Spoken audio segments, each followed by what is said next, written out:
Well, good morning, everybody. First of all, of course, many thanks to President Stubb for inviting us to lovely Helsinki. It's really timely to be in Helsinki, in the Gulf of Finland at this specific moment. It's very timely to meet with the other JEF countries at this specific moment. So many things are happening in our neighborhoods right now when we have so many security concerns to discuss together. As you know, we have extremely strong cooperation between all the Baltic Sea countries, including, of course, in this case, the UK and Netherlands. We are putting a lot of emphasis on taking care of the shadow fleet, according to international law, of course, but as you have seen, it gives a lot of room for us to act when they act in a very careless way, as you could see in Sweden the last week. And we will, of course, discuss also the consequences for Ukraine in this very specific and formative moment. So that's why we are happy to be here.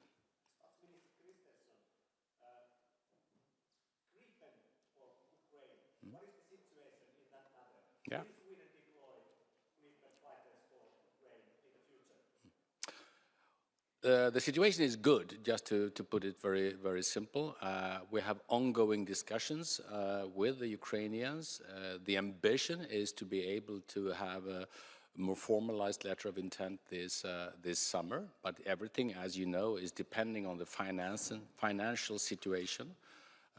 Everybody agrees that one of the most important things to do for Ukraine is actually make available money for them to create a long-term defense, including air defense. So it very much depends on the financial solutions, but we are working on that right now. We and the UK, to be honest. How do you see the security situation of the Baltic Sea? See the spillover effect of Ukraine war. Yeah.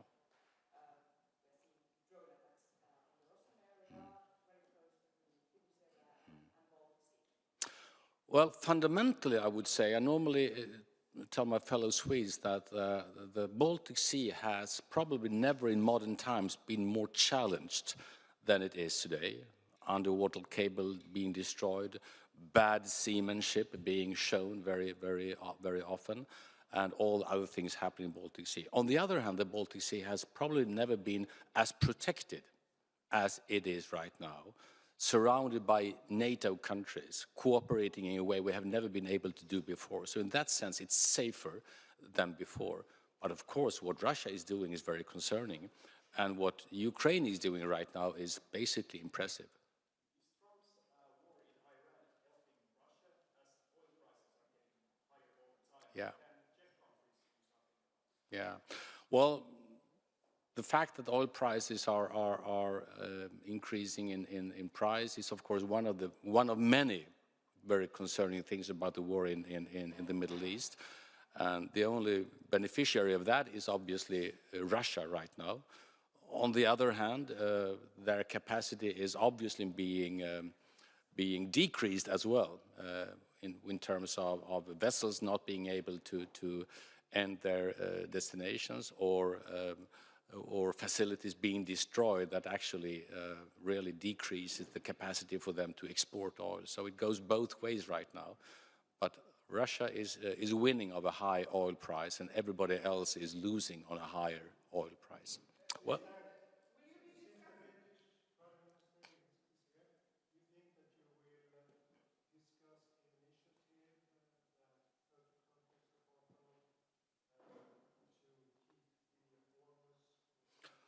it's not, I wouldn't exclude that. Yeah, I see your point. Yeah, I don't know yet, obviously. I think we will focus on the neighborhoods that we all share, but obviously what happens in other parts of the world also affects us, so I don't at all exclude that possibility. I think I'm running out of time. Yeah, thank you. Good morning. We're here in a JEF format. I think it's very important that today, when there are so many geopolitical issues, not just anymore, we will speak about Ukraine and our own security to JEF countries, but I think today as well we will speak about Iran and Gulf countries. So it's important that JEF continues to strengthen our good coordination, as all those countries could say we are friends as well, not just allies. And with recent attacks to Ukraine, which has been very serious, we as well need to discuss how we can develop our drone capabilities, our abilities to defend ourselves. And last days we could see that Ukraine answered as well with their drones. Baltic states get a little bit of, how to say, loop of that. And therefore JEF is a format where as well we can give orders and advices to work our defense ministers to find the solutions for those very tricky situations. So therefore I think it's a good format to develop not just what is happening on the sea, but as well what is happening in the air. So therefore today I agree that we will probably listen to President Zelenskiy, who is now the associated member to JEF, and he will join this group of allies, and we will figure out what else could be done, how more we could help Ukraine to defend ourselves, and as well to end this very cruel war, what's happening in Ukraine. So, thank you. How should Baltic states or CEF states better their drone capabilities in the current situation? We've talked about the drone war, and now we see the Ukraine attacking Russia with their drones coming to NATO area. I think we need just to decide that we need to manufacture and produce them more. We as Latvia, we will host a drone summit in May 27. Everyone is invited, and without those capabilities, it's impossible now, I think, to win the war. We are helping UAE now to defend themselves because it's very expensive to shoot to cheap drones with very expensive air defense systems. So it means we have to find a way how together we can cope with current technical issues. And I think it's a good opportunity for us as well to decide who will produce what and how we can speed up.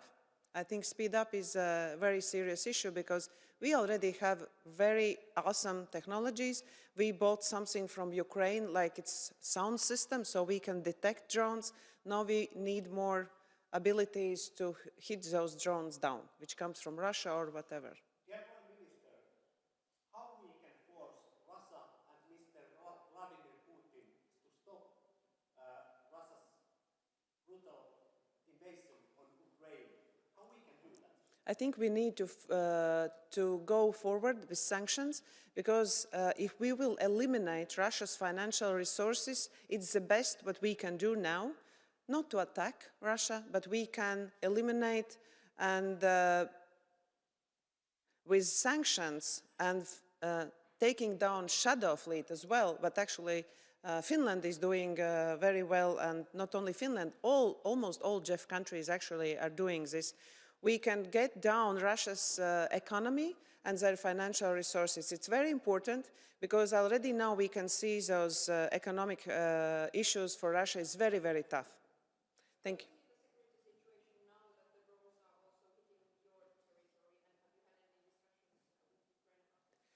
That's the situation of war. The aggressor is Russia. Ukraine has the right to defend themselves, and they are defending, and we will help you. First of all, I had the honor of hosting the JEF last May, and I'd like to thank President Stubb for convening us here in Helsinki. This is our neighborhood meeting, and the JEF has developed over years to be a very important way for the Northern European countries to come together, share analysis, and deepen cooperation on security. And by moving around in the region, we are also exposed to realities which are different according to geography. So when we were meeting in Norway last time, we were able to talk about the Arctic, the maritime challenges in the Norwegian Sea and the Barents Sea and the Arctic Sea. And now we've been exposed to the challenges here in the Baltic Sea. And this is very useful. I believe the JEF is not an alternative to NATO. It is basically how Northern European countries come together to deepen their cooperation inside NATO. And if we look at the big picture, it is Europe's responsibility to strengthen the European pillar of NATO This is not due to the current American administration. In fact, it is an historic responsibility that we need to take. And that's why what I call neighborhood security is important. And that's why Jeff is important for Norway, and I'm very happy to be here. The G7 foreign ministers will meet today. Ukraine will be on their agenda. I made it clear to Secretary Rubio that Ukraine war is drama for Ukraine, with refugees and destructions and daily attacks on their civil infrastructure, and that our support to Ukraine is very steadfast. For Norway's part, I think we are the #1 country now in supporting them financially. And this is because we support Ukraine and their right to defend themselves, but this has implications for European security. We cannot sit still and see that the military means will be used to change geography, change borders. And we make it very clear to the Americans that we encourage them to play their role diplomatically. We know that right now there is no progress in the negotiations between Ukraine and Russia with American role. But don't give up on that. We have to keep the focus. But at the same time, I believe we need to increase the pressure on Russia, which is the aggressor. And this conflict, if you go back to February 22, has been on an escalation. And I think at some stage there needs to be also a diplomatic process that can give a fair and lasting peace. How we can stop Mr. Putin and Russia? What are the means so that they are forced to stop their aggression in Ukraine? Well, I think in the first sense we need to support Ukraine's right to defend itself. That's why we have been providing from our stocks basic military equipment to defend themselves. That has basically been now, we have nothing more from our stocks, but we support their own ability to produce what they need for air defense, for drones, and we have now, I think, all Nordic Baltic countries a mutual relationship with Ukraine. What they learn at the front is important for us. I visited earlier this week the middle of Norway in Trondheim, where we have a training site for Ukrainian troops. We have trained 11,000 troops, and when they come to Norway, they also bring a lot of expertise and experience that we need. So that's the first point. Then we have to step up the pressure, I believe. We've had 18 packages of sanctions from the European Union, which Norway has supported. I want to see us live side by side with Russia in peace. I want to see that we have tranquility and security. But under these circumstances, I believe that pressure has to be built up. We are not an aggressive alliance. We are a peace. We do this to preserve and protect our peace. And again, as I say, the maritime transport here in the Baltic Sea, the role that Finland is playing here to keep order and secure that the ships that are sailing, the shadow fleet, is something we monitor and track very, very precisely. That is an important way of, I think, coming closer to a negotiation.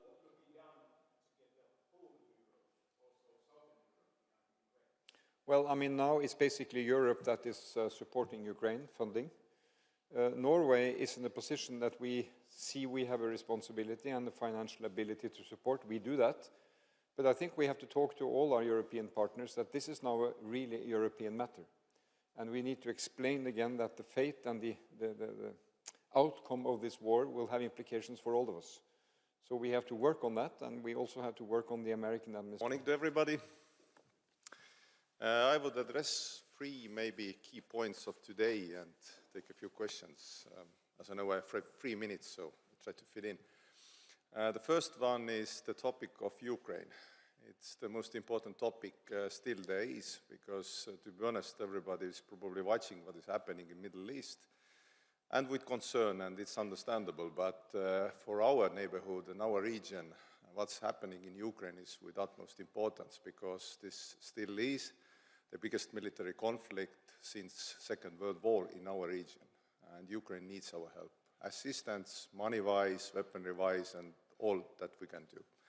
And also I have to mention that we should also think that this is not a one-way street, because, for example, right now Ukraine is already delivering assistance, for example, in drone areas to other countries, and they have innovation, they have technology which no other country has. So this is also working as to secure other countries.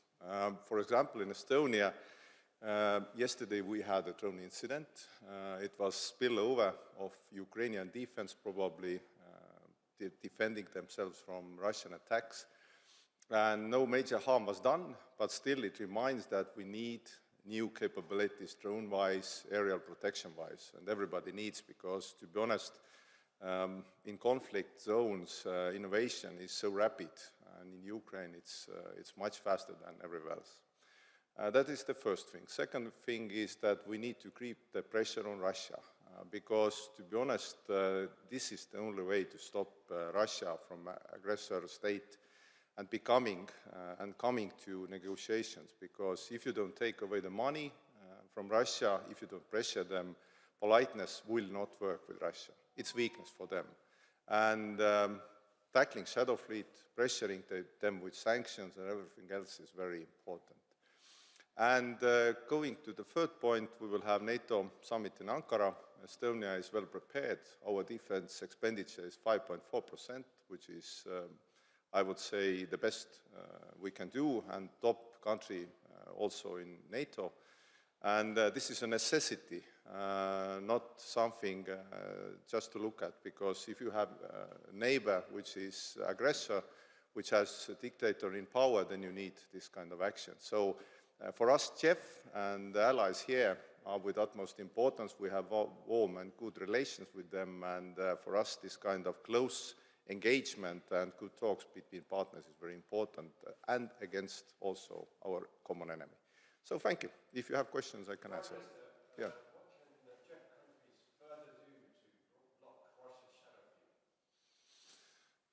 fleet? We have already done a lot, because, to be honest, when we started the discussion about shadow fleet, I can remember that even in Estonia we had this kind of discussion on the political field, that should we be this aggressive towards Russia? Because this is the money, and you have this kind of ability to, this kind of open seas principles and so on. But right now I would say that, for example, when we look to Finns, and Finns are quite good at it, Swedes, even Belgium, France, UK has made a decision. So the first one is intent, and the intent in CEF countries is there.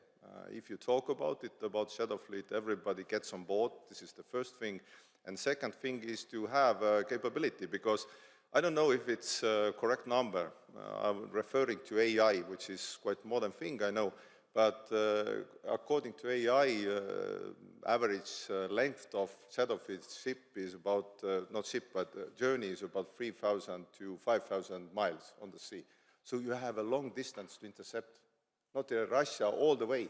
So all the countries involved here can do that. And we have also capabilities, and also in European Union and different kind of partnerships, we can pressure every country that gives the flags to this kind of shadow fleet ships and so on. So we have the ability, and I would say that the first thing was the shadow fleet and also Russian assets. The next one, which we are also proposing in European Union, is the combatants, because, for example, Russian fighters coming to European Union, this will be the next big thing to pressure Russia on. Thank you. Is this like a momentum? Could anything be done now? To be honest, it's a big question for everybody around the Baltic Sea and on the way, because as in Primorsk and Ust-Luga, as much as we know, a lot of harm has been done.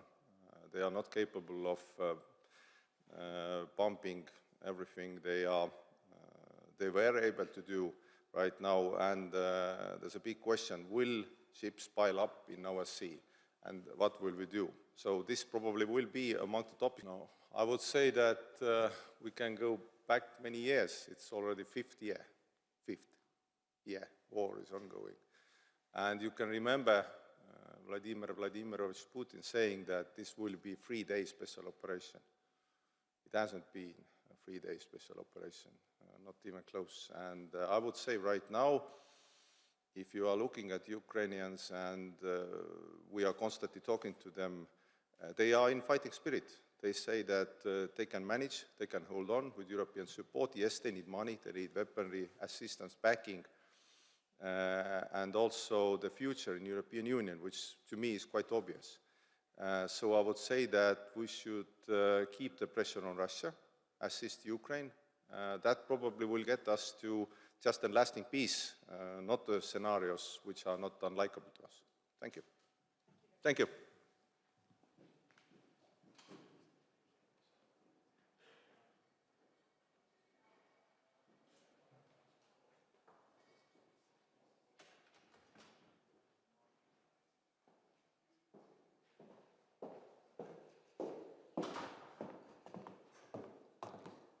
Hi, good morning.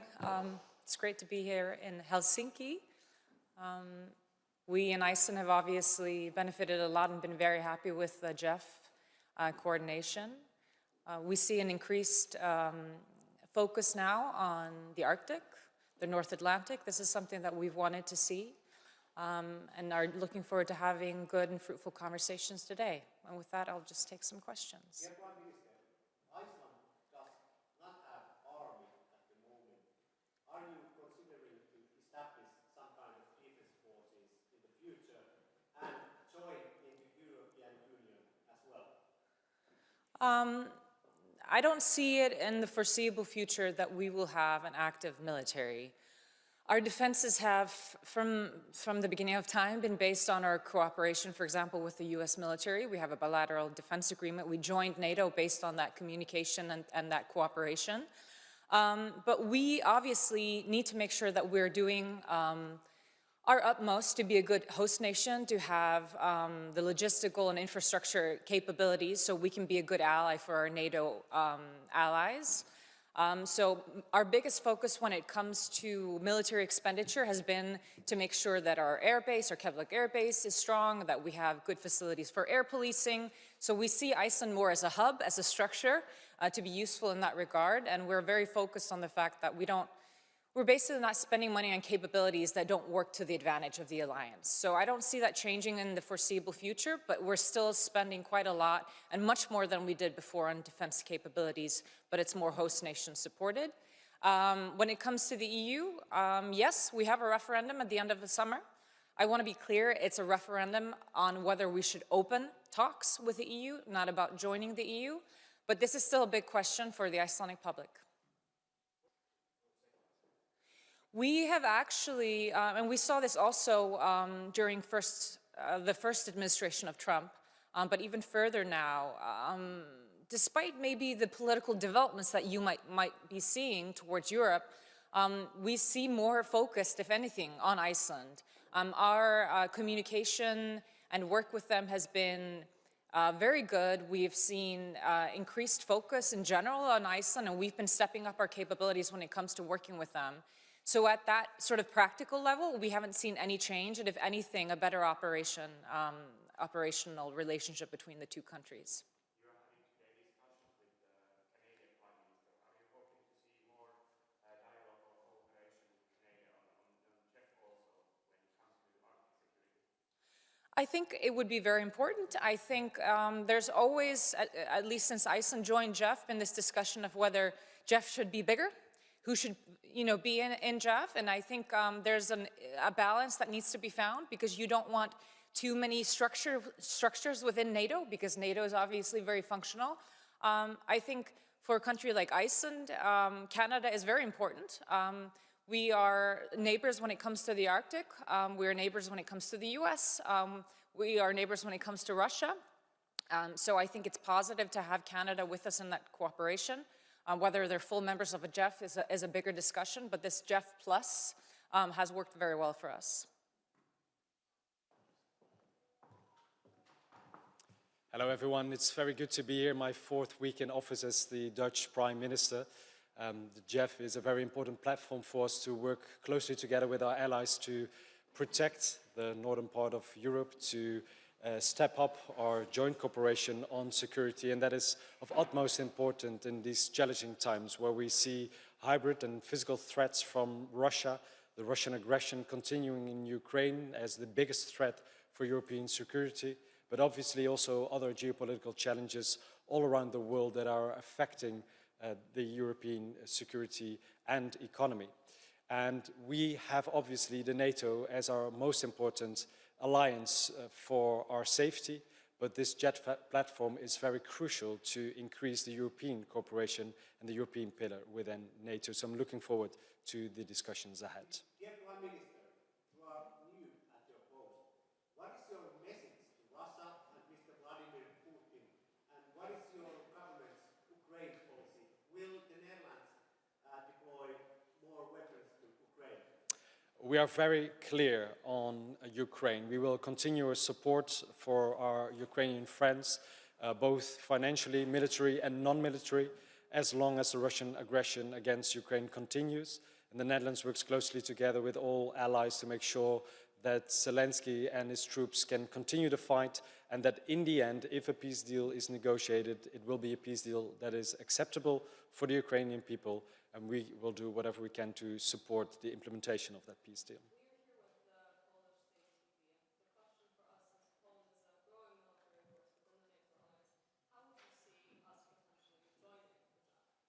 I was very lucky to visit Warsaw in my second week in office, and I had a very good conversation with Prime Minister Tusk. The Netherlands is proud to support Poland in protecting the eastern flank of the NATO area and the European Union. And I'm very much impressed by all the work that Poland has been doing over the past years to really step up its defense. And we can learn a lot from that. Poland plays an important role in the EU and in NATO. And I'm very much a fan of this JEF Plus platform. So unfortunately, Donald Tusk wasn't able to join us here today, but I'm looking forward to have him at this table as soon as possible.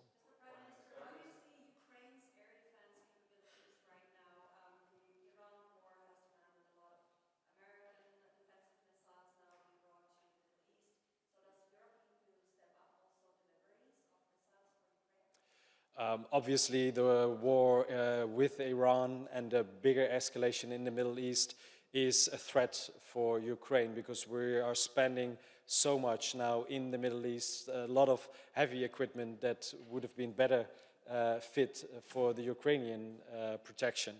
On the other hand, you now see that the Ukrainian army over the past 4 years has been one of the most sophisticated ones in the world, with a lot of knowledge on, for example, drone interception.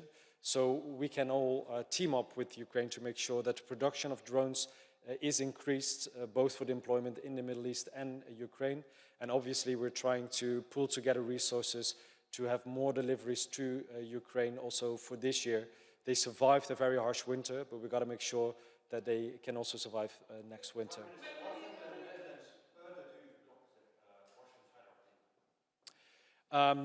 I think all countries should do several things. Make sure that we implement all the sanctions that are in place, not any easing of sanctions against the Russian Federation, because these sanctions are hitting them very hard.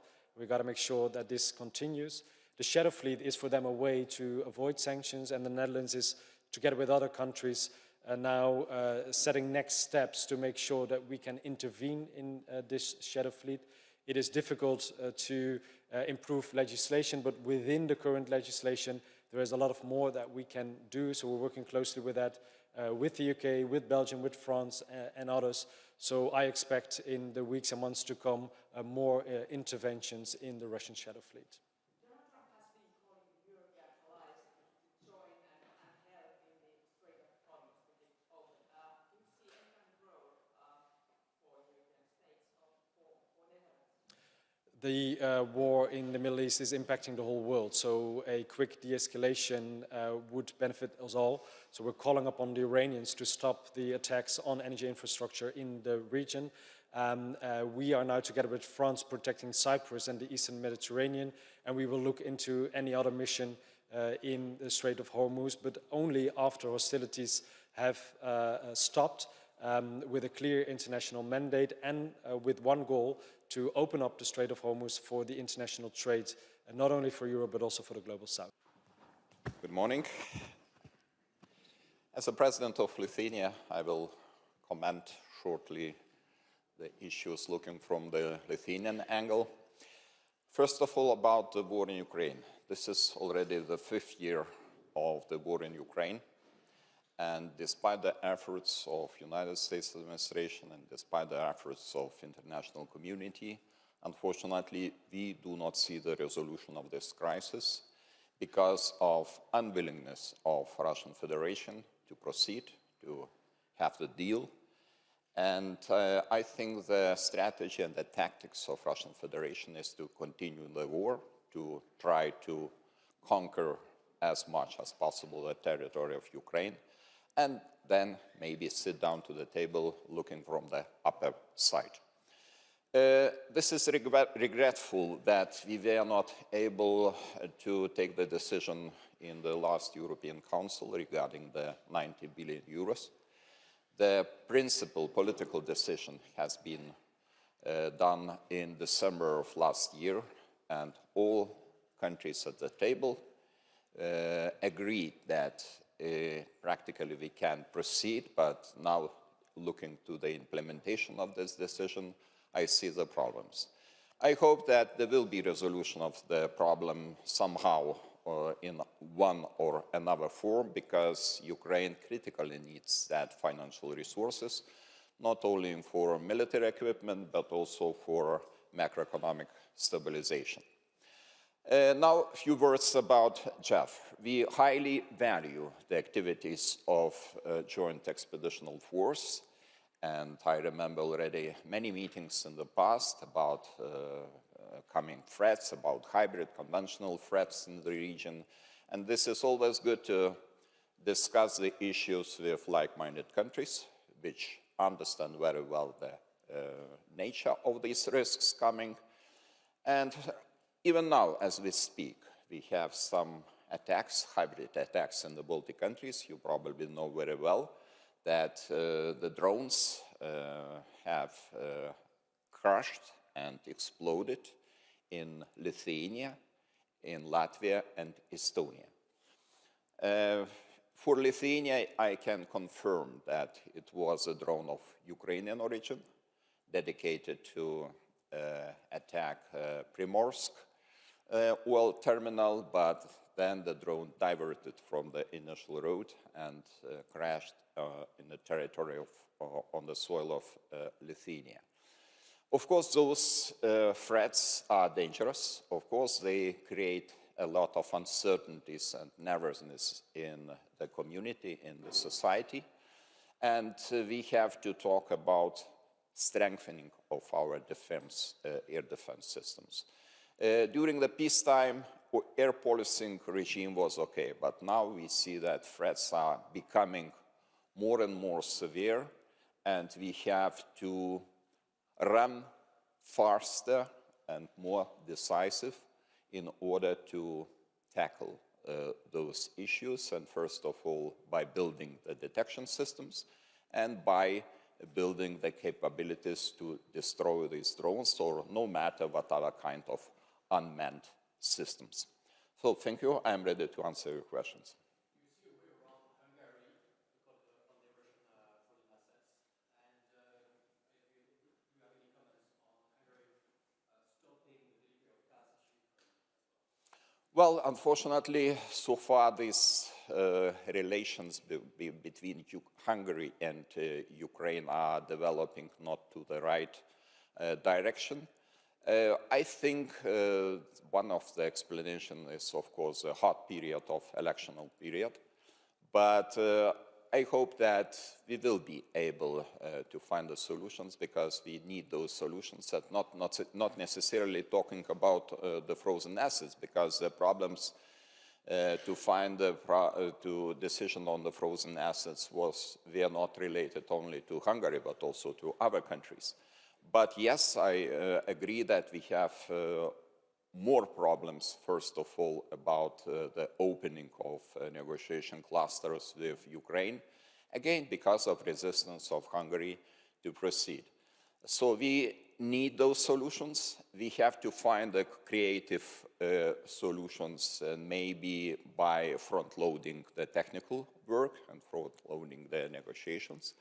And then, at the final stage, of course, a decision about the membership of new countries should be taken by unanimity and also by the decision of all countries. What's your joint opinion about the overall picture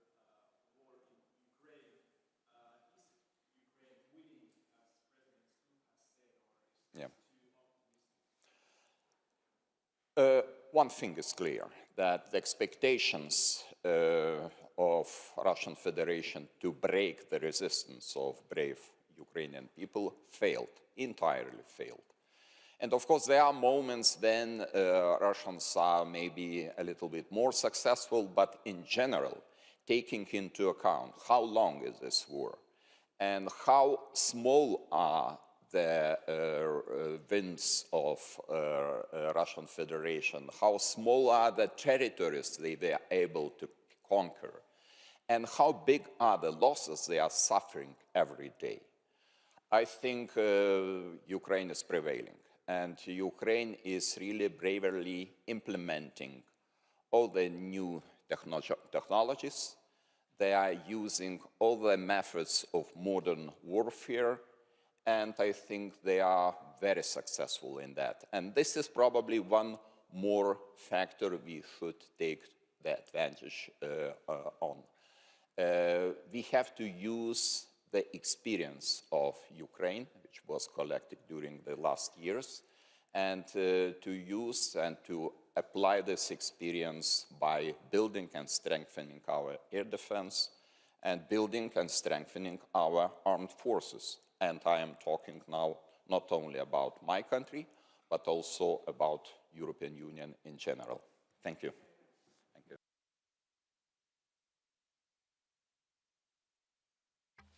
So, good afternoon, friends and colleagues. Welcome to this year's JEF.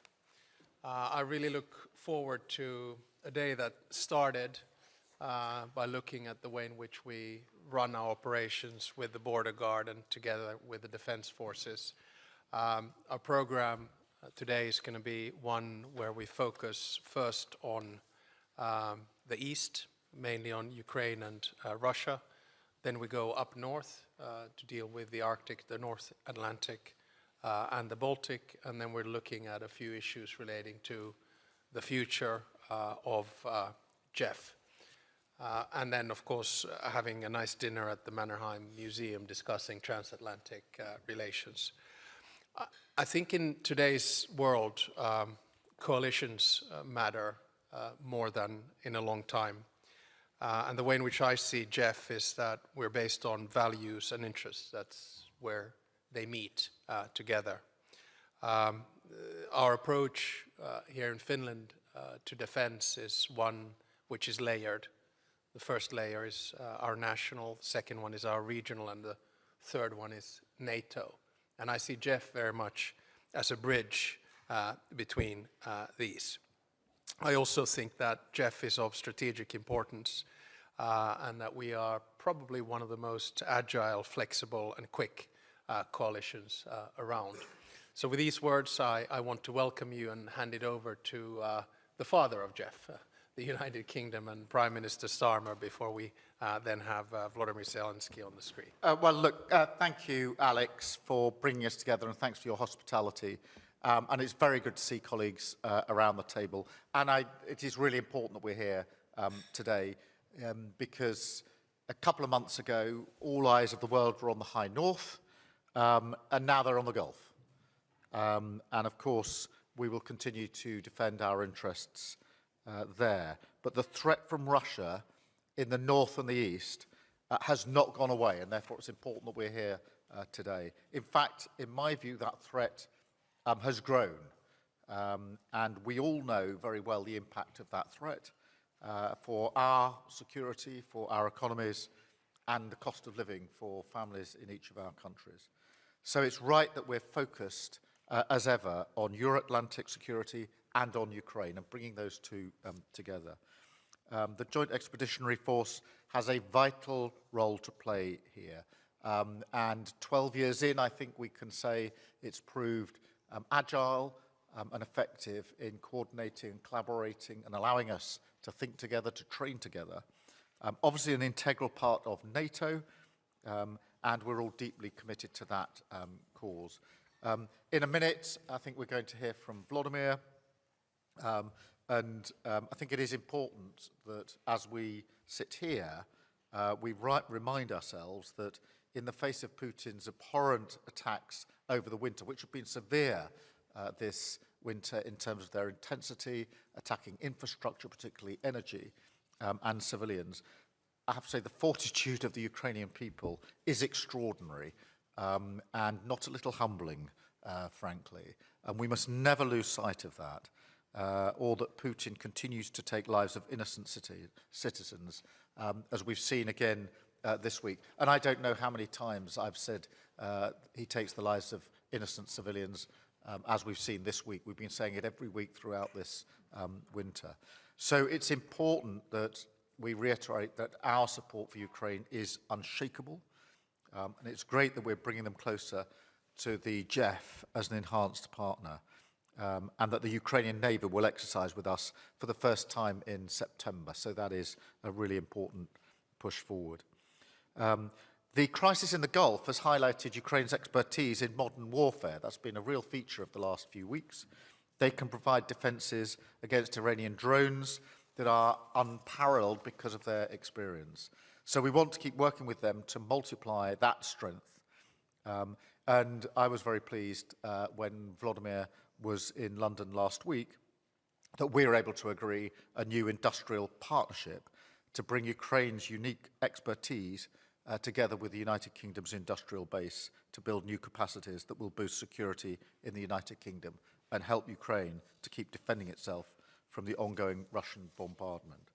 But this group is of one mind that we must keep strengthening our support for Ukraine, finding new ways to dial up the pressure on Russia, and crucially, that includes further action on the shadow fleet. And that, I think, is a really important agenda item for us today, what we're doing on the shadow fleet, what more we can do on the shadow fleet, and I look forward to that discussion. Because Putin is rubbing his hands at the war in the Gulf and the rising oil prices. And that is why, in my strong view, we should go after the shadow fleet even harder. These old, dilapidated ships carry 75% of Russia's oil, and they are helping to fund Putin's war and posing an unacceptable safety and environmental risk. And we discussed that earlier on this morning. The UK has sanctioned over 500 of these vessels. Finland, Sweden, and Estonia have acted to intercept and interdict them. And Netherlands, of course, stepping up in that regard as well. And our Royal Navy has supported interdiction operations by the US and by France. And today, as I discussed with colleagues, we're announcing that we now stand ready to conduct unilateral interdiction at time and places of our choosing. The British Armed Forces and British law enforcement are now able to board sanctioned vessels that are passing through our waters. Together, we must close off critical sea routes to this vital trade to keep up the pressure on Putin and to help change the narrative of this war. Because the reality on the ground is that Ukraine is holding firm. They've taken back territory in recent weeks, and they're imposing a terrible cost on the invaders. So whatever Putin may tell himself after 4 years, the truth is that Russia is not winning. They won't win, and they must stop blocking the path to a just and lasting peace. And I very much look forward to discussing this with colleagues around the table during the course of the 3 sessions I think we've now got this afternoon. Alex, thank you very much, and back to you. Thank you very much, Keir. Next, we will have Volodymyr on the screen. So we'll wait a little bit for the media to leave the room.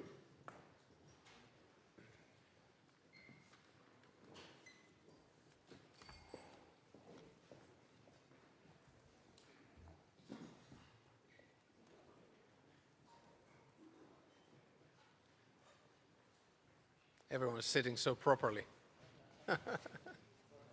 It's good.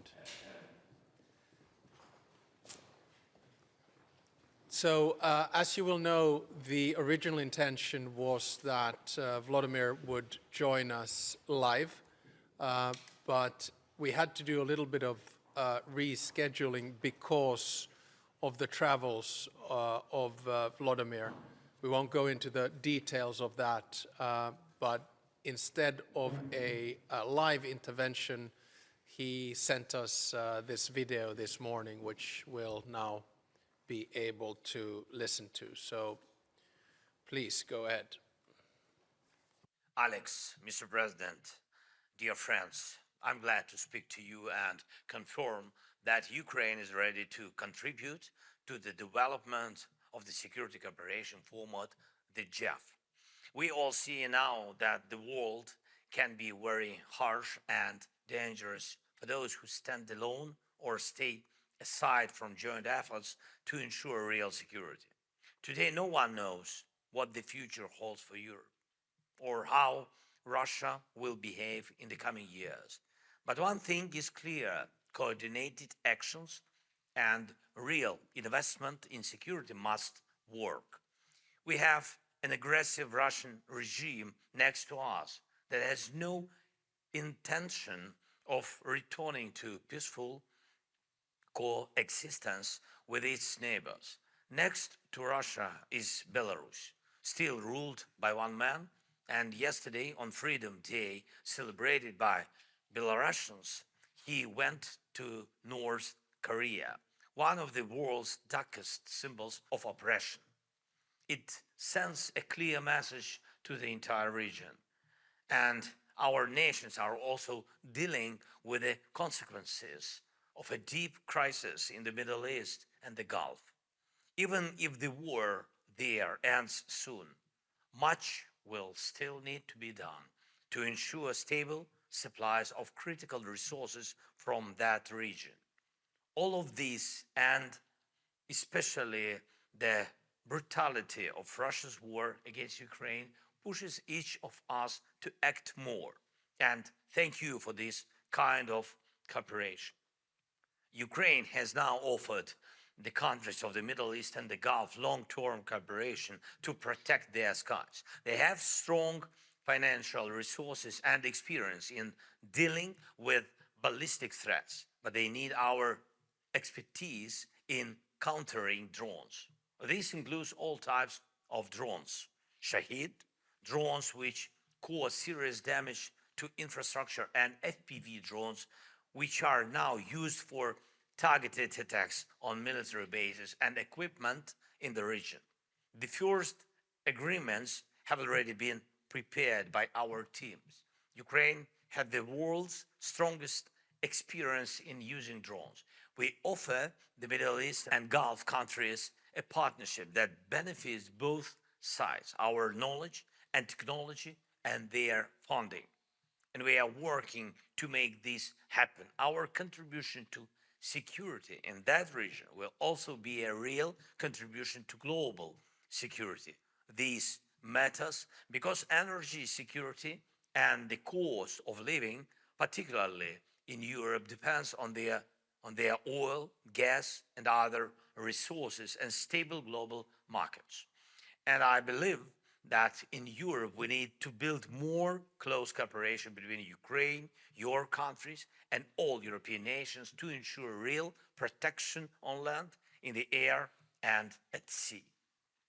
The key is not only producing new weapons, especially drones, not just technology, but also real experience in using it and integrating it with radars, aviation, and other air defense systems. We have this experience.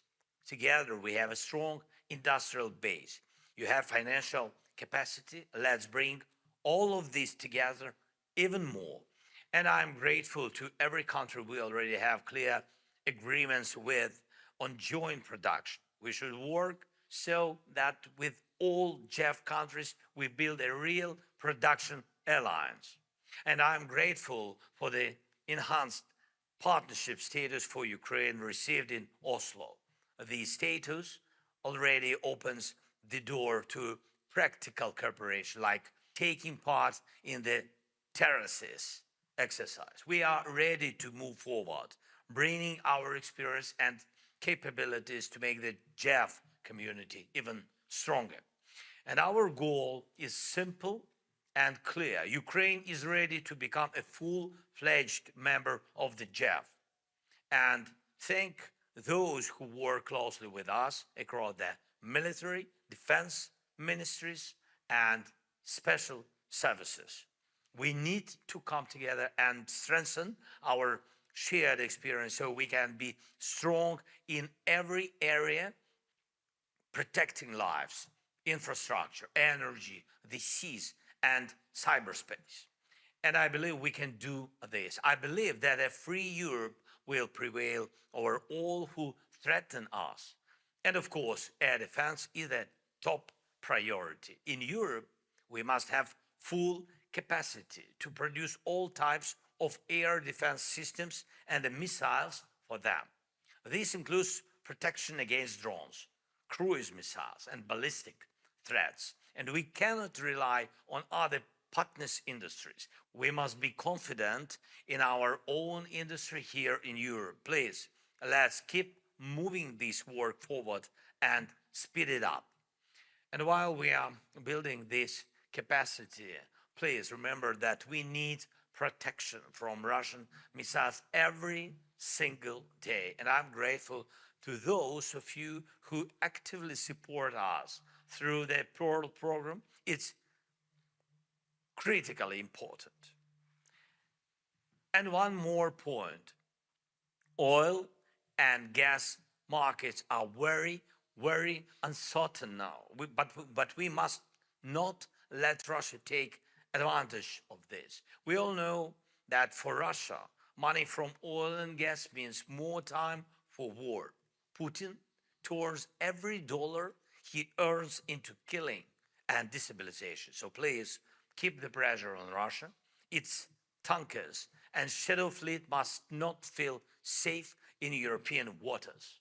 I thank Denmark and Sweden and France for detaining these vessels, a clear demonstration that enforcement is not only possible but effective. Now we must go further.